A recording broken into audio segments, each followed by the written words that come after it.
Today Usilny is of a glorious and powerful rank. The previous video was about Ukraine not being allowed entry, and back then they simply agreed that there would be an association agreement.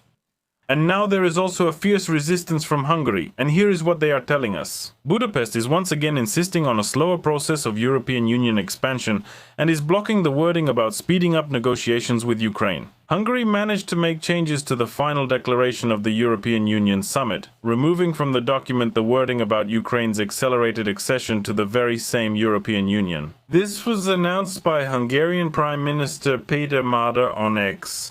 And here it should be noted that Ukraine was doing everything possible to achieve Orban's resignation.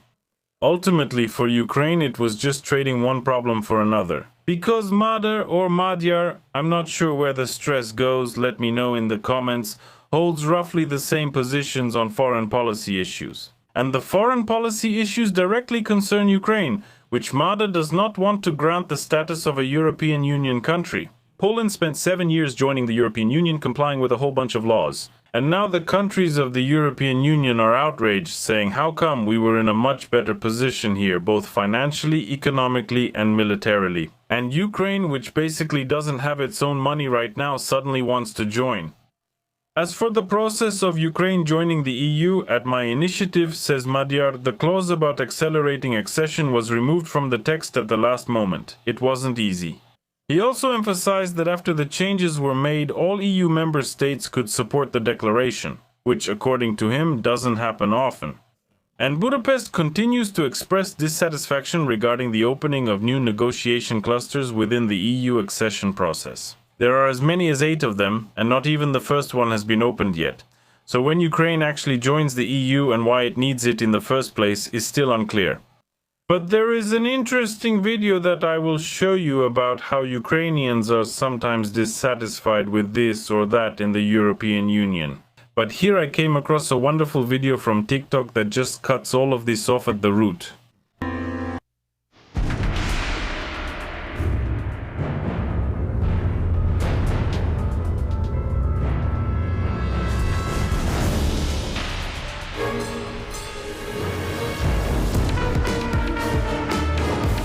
Yes, things in the European Union aren't that bad, especially compared to what's happening in Ukraine. Prices? European democracies, of course, well, Buzification, apparently that's one of the directions, one of the vectors of development for democracy and democratic institutions in Ukraine, and much more. That's why those who are in the European Union prefer to stay there and not return to their beloved homeland. This is especially true for men. Then suddenly The Economist, there's such a publication, came out with a very interesting article in which they say that Trump became convinced that Ukraine is the winner. By the way, I also read from the Russian side where it says that Russia is the winner and now Ukraine is the winner. In short, there are winners everywhere. European diplomats are declaring increased support for Kyiv and new coordination with the US, which could shift the balance of power in the war in Ukraine's favor. US President Donald Trump realized that today it is the Ukrainians who are the winners. And Putin is the loser. That's what The Economist writes, citing a French diplomatic source following the G7 summit. 7 countries confirmed their unwavering support for Ukraine, and French President Emmanuel Macron mentioned the so-called Evian moment during the discussion. Chancellor Jeremy Friedrich Merz noted a new tone in transatlantic relations. What's new about it? Where would it come from? Well, that's how it is. It's a dark matter. It's clear that it's a dark matter. Then what? Well, without a doubt, after Ukraine struck Moscow, Moscow in turn struck Ukraine. Here, the cycle of violence keeps spinning at the same pace as before. And naturally, in a retaliatory strike, there are people killed and wounded. For example, in the Sumy region, a woman was killed as a result of Russian strikes. Here, the strikes are shown, but to hit a house like that, it's complete destruction, because the missile is designed to destroy Horezda, a much larger target. And here we have, well, a relatively small house. So several women were injured in different communities. In Pavlohrad, there was shelling, and in the Dnipropetrovsk region, a girl has already died. And the head of the Dnipropetrovsk Regional Military Administration reported that Russia attacked 3 districts of the Dnipropetrovsk region. As a result, residential buildings, businesses, a sports school and a post office were damaged. Strikes were also carried out on Kharkiv and Kherson. Thus, in Kharkiv, the Russian army struck with cabs in the Kolodnohirsky district. 9 people were injured, including 4 children. More than 40 private houses and a warehouse were damaged. In Kherson, a minibus was hit, resulting in at least 4 people being injured.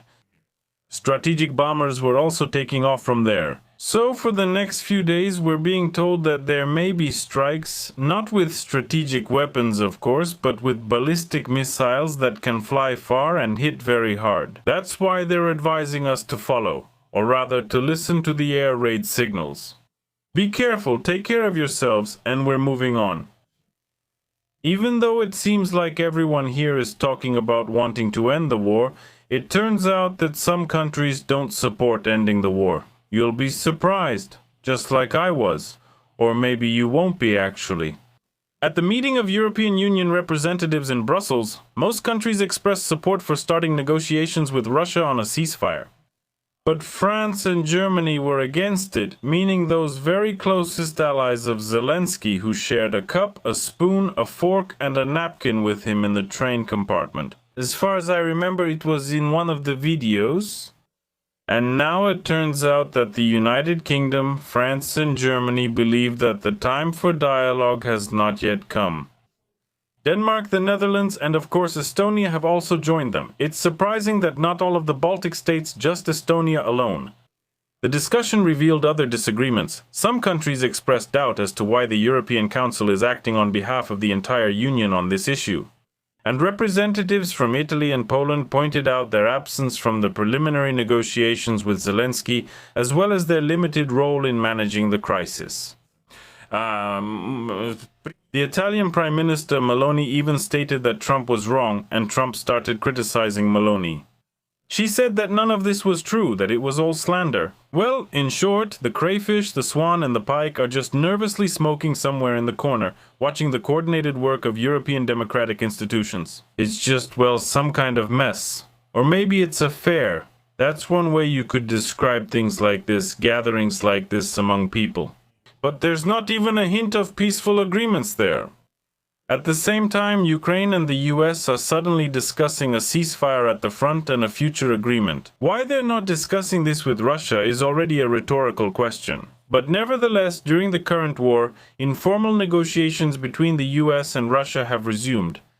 And suddenly, yes, they are actually reaching agreements with Russia. There are daily contacts between Ukraine and Donald Trump's team. That is, every day the poor workers on the political front lines are trying to put all this into practice.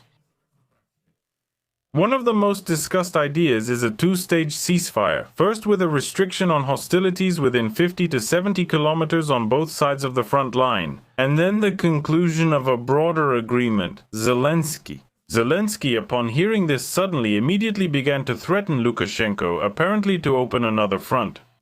He stated this at length. I shortened it to 3 lines. What he says is the following.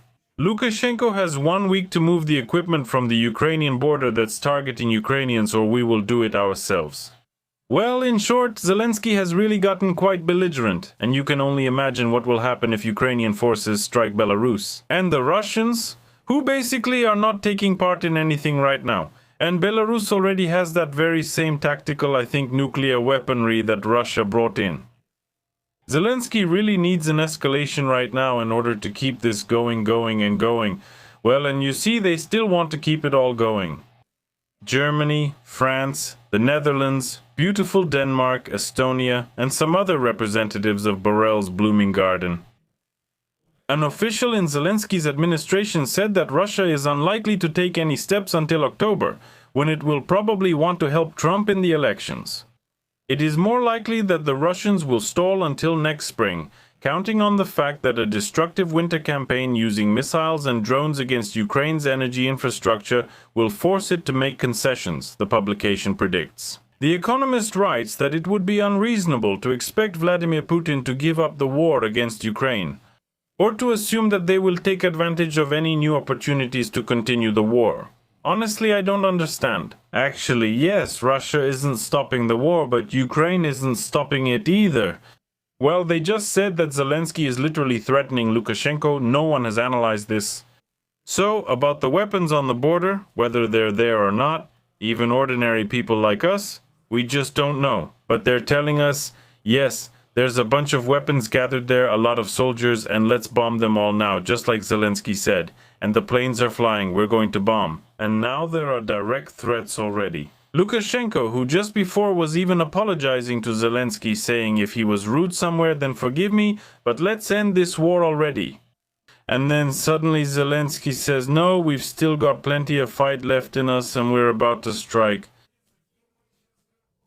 Maybe not now, maybe later, but we will strike. I think you remember where that's from and why. Alright, now about the drone war. In Europe, they just can't help but discuss something, and right now they're also talking about drones. It turns out that the modern European system for detecting and defending against drones cannot properly respond to Russia's provocations according to the European Union. That's why it urgently needs to be improved, not Russia, but this very detection system. Naturally, using Ukraine's experience. And what about here? Well, here they need money, and even more money. All of this can be very well extrapolated in various other directions. They're telling us that the European Parliament is urgently calling for the creation of a real European Defence Union, basically a fortress, which could make decisions through an accelerated procedure going beyond the existing mechanisms. Just wonderful. Democracy is democracy, but sometimes democracy gets in the way. So let's take a different approach. A smart person won't climb the mountain. A smart person will go around it. And smart Europeans are bypassing their own legislation, trying to avoid additional problems when implementing various interesting programs. I think we'll hear about them soon. I'm also being told that what we're discussing is referred to in the resolution as an unacceptable provocation. Revolutionary actions by Russia, the incursion of drones into Romania, the Baltic countries, and Finland. Even though those drones seem to be Ukrainian, they immediately claim that no, it's all Russia's fault and let's go to war, let's start bombing. The European Parliament urged the EU to fully integrate the Ukrainian experience and possibly wait for funding. In other words, they say that Russia is testing NATO's strength, provoking a conflict. How? Well, obviously, there you go. There have been some drone crashes. Again, I think just the other day they found a Geran drone and it was clearly stated that it was a Geran. But again, who launched it and for what purpose? And earlier, when Ukrainian drones flew into Romania and other European countries, Europe said, well, that's how war goes. What do you want? Just let it fly, don't bother the person, don't get on our nerves. That's what they say. That's why now they're planning to improve this very drone defense system, which is completely inadequate. In this process, they're telling us about strengthening and deepening the defense industrial sector. Look at this. Ah, yes. Cooperation between the EU and Ukraine is a strategic imperative members of the European Parliament emphasize, since Ukraine has developed unprecedented operational and industrial expertise in the production of drones and counter-drone systems. Well, accordingly, we need to expand, develop, and spend faster and faster, that's all. And in addition, we're being told that drone incursions are no longer isolated incidents, but a direct threat from the Russian Federation. Finish me, P. The talented Pekka Tovari, almost like Pinocchio, but just Pekka, also believes that drones entering EU airspace pose a real threat to its citizens, meaning Pekka Tovari's citizens. At the same time, he argued with representatives of the far-right forces in the European Parliament, who claim that the drones violating EU airspace are Ukrainian. Well, that's what I was talking about. I mean, they are Ukrainian in fact, but de jure they say, well, so what if they're Ukrainian? Well, they're flying, but we have a war going on. We must remember, says the deputy, that whether it's a Russian drone intentionally launched into our airspace or a Ukrainian drone that went off course, all of this is happening because of Russia's illegal aggression against Ukraine. And the blame here lies with Russia, says Tovari. He called for even greater support for Ukraine, apparently to give even more money, even more joyfully, so that they can live and build fortifications for themselves. Well, now let's measure the power of Pekka Tovari's words with a power meter. Well, it's a complete victory. What did you expect? Such a person can't be wrong. Obviously, the power here is such that I think not every Finn can handle him anymore. Well, now let's move on to representatives of the political elite. Let's take a look at someone first. And this wonderful woman, who I think is now with a child, so she's not performing anymore, but at least she found happiness in her personal life. She says this, what should I do? Because something isn't going quite in the right direction. Well, Зовсім в той бік. And you obviously are going in that direction. If you feel like you're not going in the right direction, you need to turn where you should and go where you should. Do what you should and don't do what you shouldn't. You owe 5,000, dear viewers. Well, so what? And let's see who we have here today. Here we have a soldier with a huge, rather strange hairstyle, with some kind of mustache, like a magician.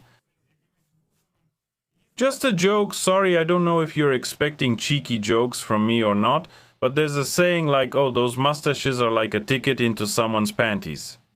But I rephrased it, and you could say that those mustaches are a pass to get into the fighter's panties. Well, sorry, yeah, it turned out a bit silly, but I laughed a little. I hope you found it funny too.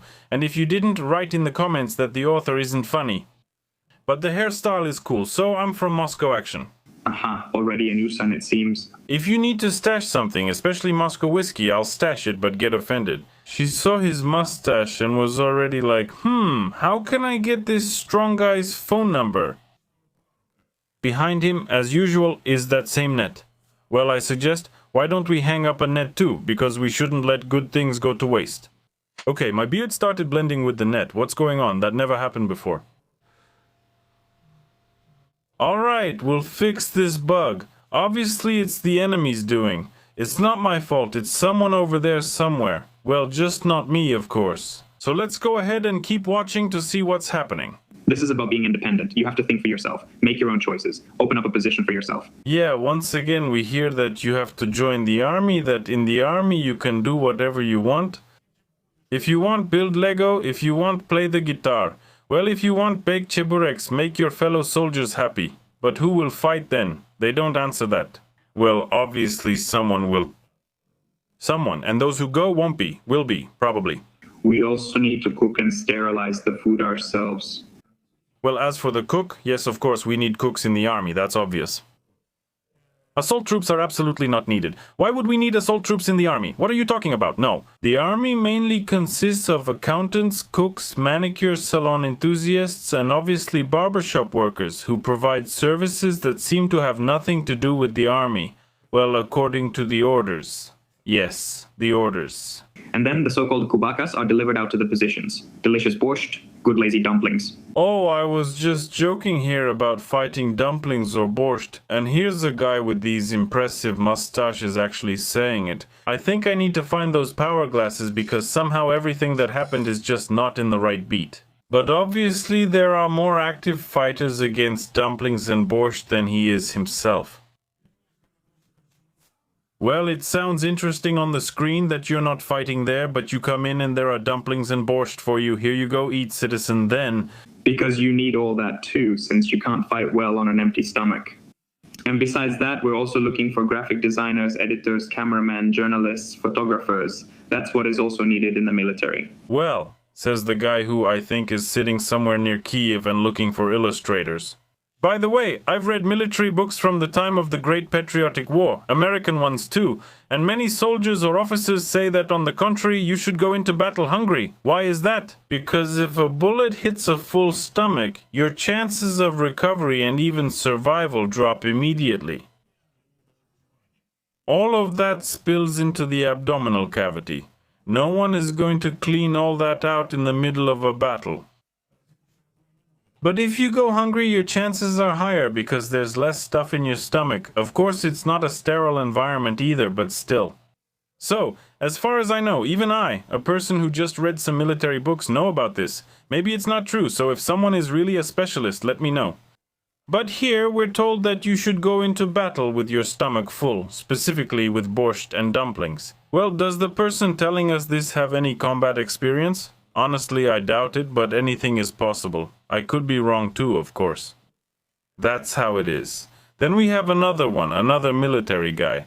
Look, they're just one worse than the other. That one is with a university degree, and this one is sitting in some house with a trendy haircut, shaved in the latest style. Well, actually with nothing at all. And the only thing that reminds you he's military is this little t-shirt. Soldiers who come back from the front line look different. Even after a week, even after 2, even after a month. Absolutely different. They don't look like this. A hybrid of young Lenin and young Elton John is about to ask something. Now about the perks. Here's what those returning from unauthorized absence will receive. This is about the return of those who left the unit without authorization. For some reason, this fighter is smirking, some kind of another draft dodger, there is one, and these are all draft dodgers, let's call them that, that's the second thing. And apparently now he's going to reveal some kind of wisdom. Ardashiev, that's him. They get the opportunity to avoid any responsibility. Of course, I mean people. And what's so funny? I don't understand, is this another KVN? Is this some kind of stand-up? Is he a stand-up comedian or what, why? What's so funny? A very significant question. Because as some deputy let slip on a Ukrainian TV channel, he was immediately corrected by everyone that there were 800,000 people there. He was immediately corrected, oh not 800 but 250, but he didn't correct himself. And then suddenly some smirking character starts telling stories about country K. Voluntarily returns to. But seriously, this is a serious topic, so what is this? Why is this necessary when it's just embarrassing? It's just that apparently his girlfriend behind him is making him laugh, like she's signaling him to hurry up, enough performing already, but he finds it funny. You can hope that after the war she won't be remembered for greedy betrayal, but for redemption, for being able to make amends. And that's right. What do you suggest for the 5th Assault Brigade? Are there positions for assault troopers, or should they switch professions? That's just my opinion. Very funny. Honestly, I don't understand, but I do get that a traveling circus clown can make people laugh anywhere, but in this case, they're laughing at him. And He's been released now. We don't offer infantry positions because first and foremost we need people for other roles. There's some manual work involved. How many people like that have already joined your unit? Officially? We've received a few reports, literally just a few reports about return. we can see how seriously these so-called military people treat the issue of real military personnel joining military units.